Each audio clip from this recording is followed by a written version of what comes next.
ભાવનગર મહાનગરપાલિકાની મળેલ સામાન્ય સભા દરમિયાન ઝૂંપડપટ્ટી વસાહત હિત રક્ષા સમિતિના પ્રતિનિધિઓએ ધરણા યોજી દેખાવો કરતા પોલીસ તંત્ર દ્વારા પ્રતિનિધિઓની અટકાયત કરાઈ।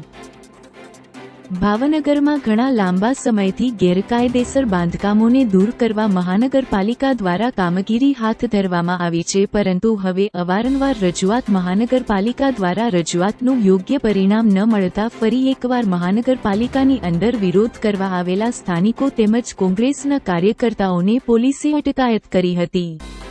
હવે જોવાનું તે રહ્યું કે મહાનગરપાલિકા દ્વારા અવારનવાર સ્થાનિકો દ્વારા ત્રીજી વાર રજૂઆત કર્યા છતાં નોટિસ આપવામાં આવે છે, તેને લઈને આજે ફરી એકવાર મોટી સંખ્યામાં મહાનગરપાલિકા વિરોધ પ્રદર્શન કરવા ગયેલા તેને આજે ભાવનગર પોલીસે ડિટેઇન કર્યા હતા।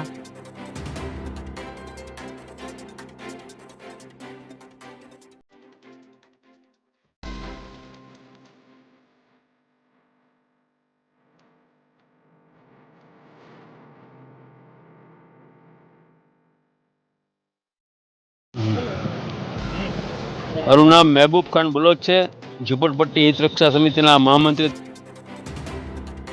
આજે છેલ્લા 3 મહિનાથી ભાવનગરમાં જે પ્રશ્ન ગૂંચવાય ને લોકોને ભય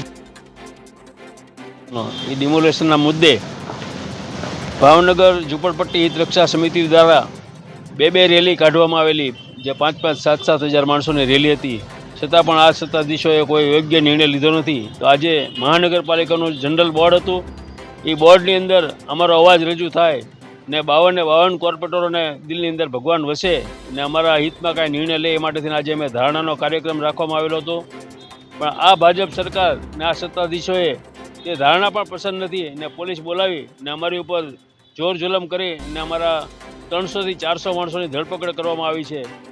ને આ સરકારની બેધારી નીતિ કેવી છે કે દિલ્હીની અંદર જ્યારે ચૂંટણી ચાલી રહી છે ત્યારે ભાજપ સરકારે પોતાના ચૂંટણી ઢંઢેરાની અંદર એવું જાહેર કરેલું છે કે દિલ્હીની અંદર 1700 ઝૂંપડપટ્ટી ગેરકાયદેસર છે, તેને અમે કાયદેસર કરી આપશું।